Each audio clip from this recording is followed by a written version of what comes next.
kamera Pak. Begitu dia. Jelas Pak, yang jelas. Pak Panitra izin. Pak Iva Pak, belum Pak? Udah, jelas belum? Lagi Pak, lagi. Tahan Pak. Mau diambil dulu Pak, tahan Pak. Tahan Pak. Tahan Pak. Agak lain kan? Agak lain Pak, oke.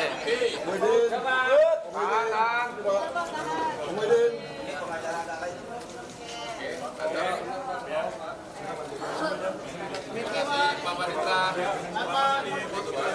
Salaman biasa. Oke, biasa. Cak. Oke. Oke.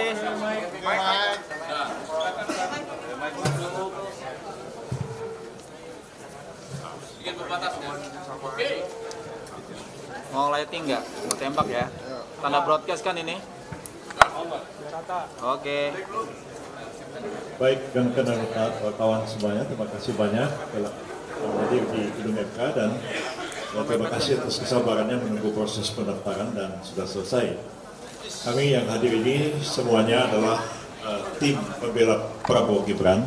Yang hadir antara lain ini sebelah ini adalah Pak Hinca Panjaitan, ini Pak Oto Hasibuan, ini Pak Oce Kaligis, ini Pak Bos, semua kenal. Pak Hotman Paris, ini Pak Maulana Bungarlan, dan lain-lain semua ya. Jadi ada 45 orang anggota tim pembela Prabowo Gibran pada malam hari ini telah menyerahkan surat permohonan untuk menjadi pihak terkait dalam dua perkara yang diajukan ke Mahkamah Konstitusi. Pertama adalah perkara yang diajukan oleh Pak Anies Baswedan dan Pak Mohaimin Iskandar. Dan yang kedua adalah perkara yang diajukan oleh Pak Ganjar Pranowo dan Pak Mahfud MD. Oleh karena ada dua pemohon, maka kami mohon untuk menjadi pihak terkait pada kedua perkara tersebut. Dan seluruh kelengkapan yang diminta oleh Mahkamah Konstitusi telah kami serahkan malam ini. Antara lain surat kuasa sudah lengkap semuanya, berita acara sumpah, kartu tanda anggota advokat, semuanya lengkap, tidak ada satupun yang kurang. Juga surat kuasa sudah ditandatangani oleh Pak Prabowo Subianto dan Pak Gibran Raka Buming Raka dan sudah sah, dan juga sudah ditandatangani oleh seluruh penerima kuasa dan sudah diserahkan ke Mahkamah Konstitusi malam hari ini. Kemudian surat permohonan sudah diserahkan juga masing-masing satu-satu untuk satu permohonan dan sudah dinyatakan lengkap seluruhnya oleh Panitera Mahkamah Konstitusi dan sudah dicatat dalam pendaftaran. Dan tentu kami akan menunggu sidang Majelis Hakim Mahkamah Konstitusi itu memutuskan apakah permohonan kami diterima atau tidak diterima sebagai pihak terkait dalam kedua perkara yang sudah didaftarkan ke Mahkamah Konstitusi ini. Dan selanjutnya kami akan mempersiapkan jawaban atas permohonan yang diajukan oleh kedua pemohon, dan itu sudah harus diserahkan ke Mahkamah Konstitusi pada tanggal 27 Maret yang akan datang, dan pada tanggal 28 sesuai dengan jadwal yang disusun dalam peraturan Mahkamah Konstitusi nomor 1 tahun 2024, kami diberikan kesempatan untuk menjawab ya atau membacakan jawaban terhadap permohonan yang diajukan oleh kedua pemohon pada tanggal 28 Maret yang akan datang. Jadi kami harus kerja maraton ya, kerja dan sudah bekerja sejak kemarin, dan insya Allah solid tim ini dan satu suara ya. Di depan-depan ini orang besar-besar semua ini, ada Pak Oto, ada Pak Oce, apalagi yang sebelah kanan saya ini bos besar. Jadi insya Allah tim ini solid ya, satu suara, satu sikap dalam membela Pak Prabowo Gibran, dan kami berkeyakinan bahwa insya Allah kami akan mampu menjawab atau menangkis seluruh argumen dan dalil-dalil serta alat bukti yang diajukan oleh para pemohon dalam perkara ini. Dari saya cukup, barangkali silakan Pak Oto barangkali ingin menambahkan. Pak Oto ini wakil ketua tim pembela ya. Ada Pak Fahri Bahmid juga wakil ketua ya, ada di belakang ya. Silakan Pak Oto. Terima kasih teman-teman semuanya. Terima kasih Pak Hinca, Pak Yusril, Pak Hotman, Pak Oce, Pak Maulana, ya, dan teman-teman yang lain ada di sini, Pak Fahri. Saya hanya untuk memperkuat aja apa yang dikatakan oleh Pak Yusril tadi, bahwa Pak Yusril mengatakan dia optimis bahwa kita bisa menghancurkan semua serangan-serangan daripada pihak 1 dan 03 di dalam permohonannya, bukan serangan yang lain ya, dalam permohonannya. Karena apa? Karena memang secara formal kami melihat bahwa gugatan yang diajukan oleh 01 dan 03 tersebut adalah cacat formil. Cacat formil, cacat prosedural, sehingga karena tidak memenuhi syarat formil maka kami melihat bahwa berpotensi besar bahwa permohonan itu tidak akan dapat diterima.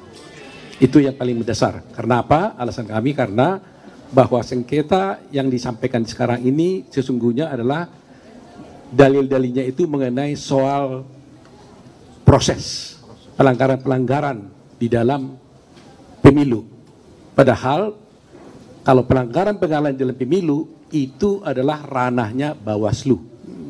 Yang Bawaslu bisa masuk ke Petun, bisa masuk ke Mahkamah Agung.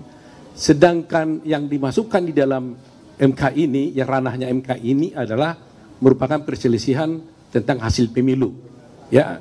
Dan itu tegas diatur di dalam pasal 476 Undang-Undang Pemilu dan telah diadopsi di dalam peraturan Mahkamah Konstitusi tahun 2023 yang tegas menyatakan bahwa untuk mengajukan permohonan saja itu di dalam PMK itu diatur apa yang harus dimohonkan. Pokok-pokok permohonan itu jelas diatur di sana adalah harus mengenai tentang perhitungan suara mana yang benar, mana yang tidak benar. Itu saja yang diatur sana. Petitumnya pun haruslah membatalkan tentang keputusan KPU tentang perhitungan suara. Dan yang benar yang mana.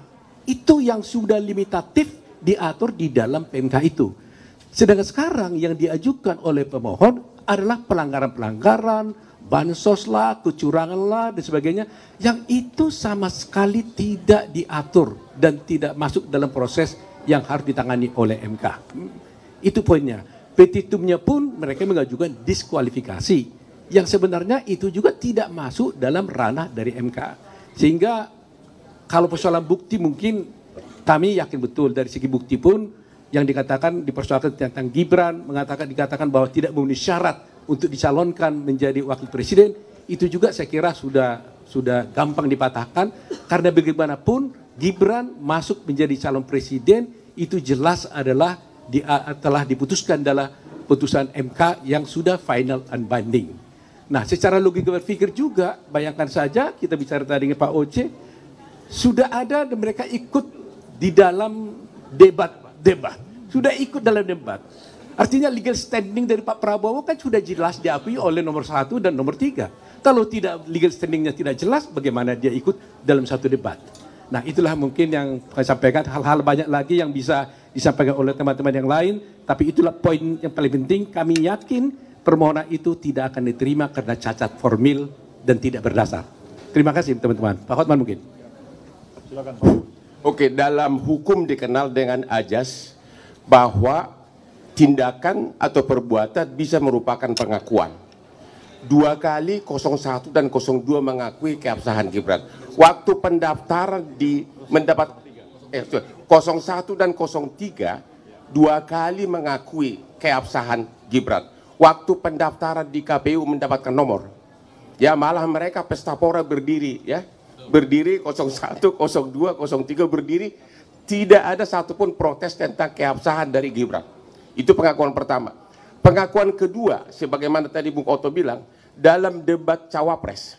Berapa kali Gibran debat dengan Cawapres 01 dan 03, itu atas undangan KPU dan tidak ada protes satupun. Kok sekarang KPU disalahkan? Jadi, ya disalahkan KPU-nya. Kok Gibran tidak memenuhi syarat? Jadi, menurut kami sih rada cengeng, itu aja deh jawabannya. Baik, Pak Oce ada mau tambahkan sepatah dua kata kata. Ini Pak Senior kita ya. Saya cuma mau bahas mengenai bukti narasi. Bukti narasi tidak dikenal di dalam pembuktian, cuma itu. Dan saya sudah siap untuk itu. Dan saya mendukung semua teman-teman saya, Pak Otto sebagai wakil saya, Pak Ketua, dan kami telah sangat siap dan kami adalah satu di dalam pembelaan. Terima kasih. Ini Pak Fahri Bahmid juga wakil ketua tim pembela ya. Tadi Pak Hotman sudah, sekarang ini wakil ketua Pak Fahri Bahmid. Silakan Pak Fahri. Iya, terima kasih. Sudah banyak hal yang sudah disampaikan oleh Ketua Tim tadi, Bapak Profesor Yusril Iza Mahendra, kemudian Wakil Ketua Tim, Bapak Profesor Otto Hasibuan, dan senior kami, Pak Profesor Oce Kaligis, dan Bang Hotman. Kami mungkin menambahkan beberapa hal penting saja bahwa sejauh ini tim sudah bekerja untuk membedah anatomi dan konstruksi permohonan yang diajukan oleh dua pasangan calon, dan bagi kami ini persoalan yang sangat standar saja. Jadi sejauh ini yang kita identifikasi tidak ada hal yang sangat istimewa dalam permohonan ini. Tadi sudah disampaikan sama Pak Otto Hasibuan bahwa format permohonan ini sebenarnya tidak dikenal. Ini sesuatu yang sangat tidak generik sebenarnya ya. Ini sangat tidak lazim. Cuman karena itu adalah hal yang sudah diajukan, kami berkewajiban secara konstitusional untuk membantah semua itu. Jadi semua permohonan telah kami susun. Pada saatnya nanti sekitar hari Kamis, kalau nanti dalam pemeriksaan pokok persidangan, kami akan mengajukan jawaban secara tertulis, yang akan kami sampaikan secara komprehensif tentunya. Jadi banyak hal sebenarnya yang telah kita identifikasi yang tidak perlu kita sampaikan secara terbuka.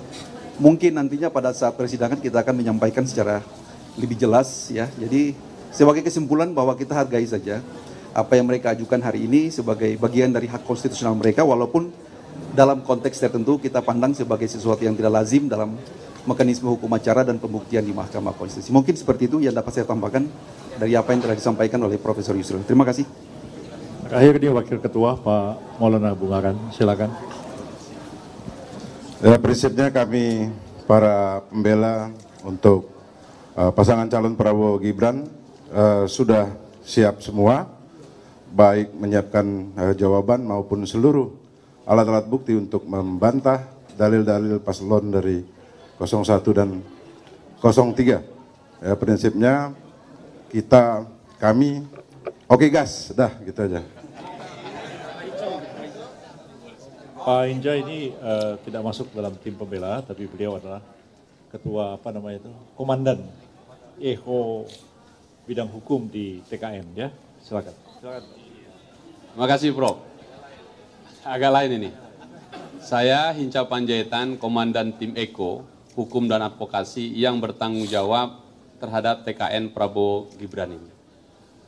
Paslon 02 telah memberi kuasa secara penuh kepada 45 advokat-advokat ternama dan siap untuk menuntaskan pekerjaan ini. Tahapan paling akhir dari semua tahapan pemilu yang kami ikuti di TKN Prabowo Gibran adalah ini. Oleh karena itu, jikalau ini selesai tuntas, maka selesailah tugas-tugas TKN Prabowo Gibran. Tentu, Komandan Hukum dan Advokasi ini yang paling akhir. Mengawal ini, saya dan bersama teman-teman para wakil komandan akan mendampingi tim kuasa hukum ini sampai tuntas menjalankan tugas-tugasnya yang telah diberikan pemberi kuasa, Presiden Prabowo Gibran sebagai Wakil Presiden. Terima kasih teman-teman, terpilih. Terima kasih teman-teman. Ada yang mau bertanya? Silakan. Selamat malam, saya Poppy dari cnnindonesia.com. Saya mau bertanya satu, dalam permohonan kubu 03 di halaman 16 itu ada menyertakan penyandingan perolehan suara baik 01, 03 itu tidak ada selisih, sedangkan menurut pemohon yaitu kubu 03 suara 02 itu 0 di seluruh provinsi maupun di luar negeri. Apakah hal itu adalah praktik 0 semuanya? Itu apakah hal itu lumrah dalam permohonan PHPU?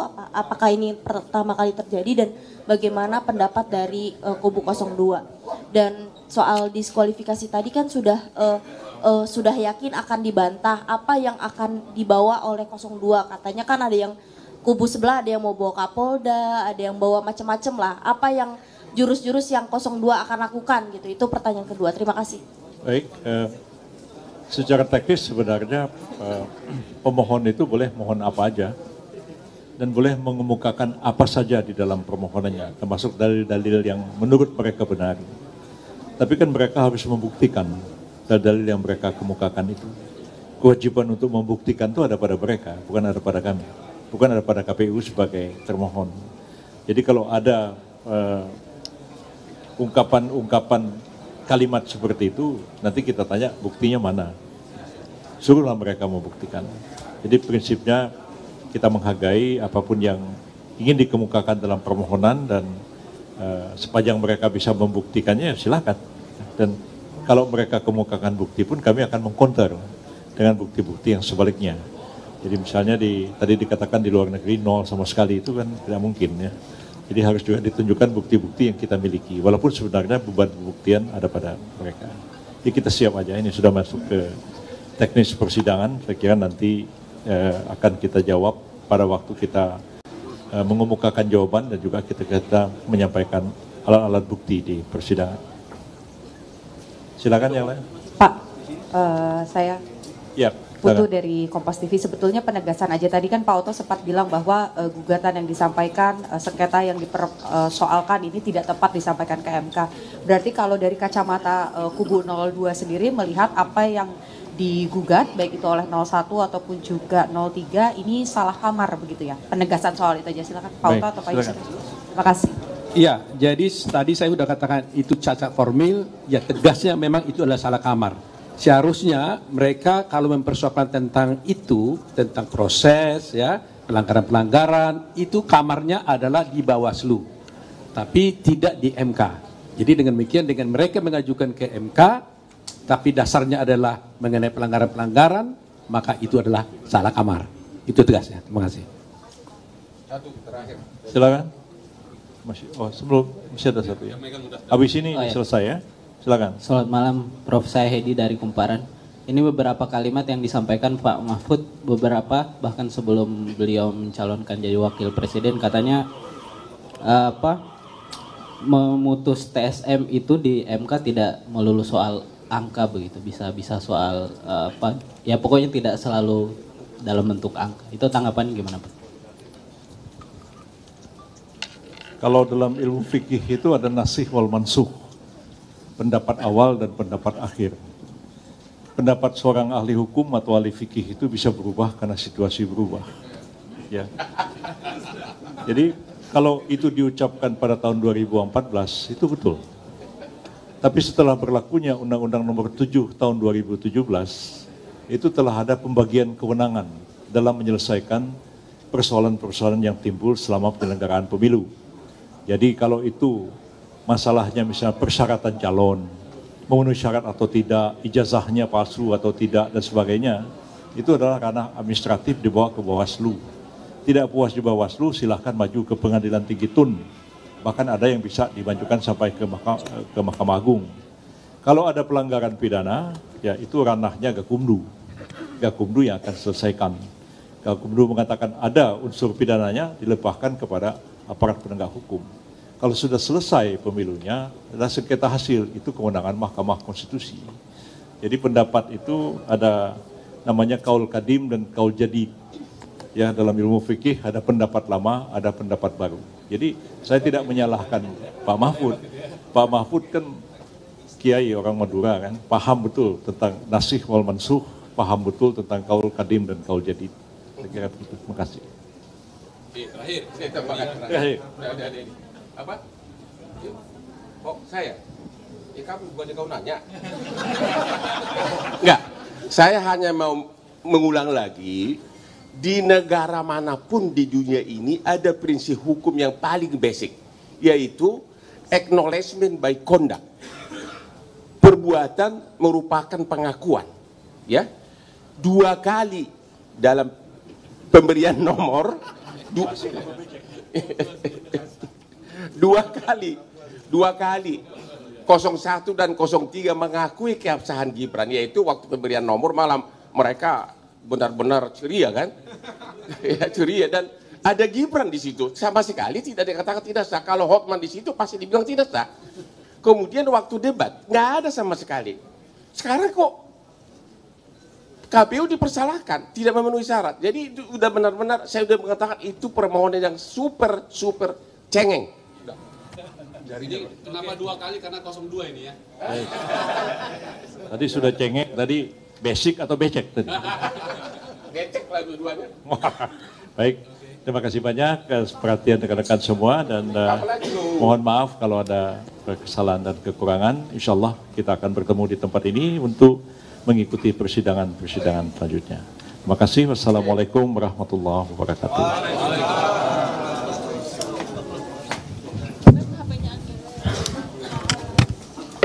Terima kasih ya teman-teman. Oke, agak lain ya. Oke.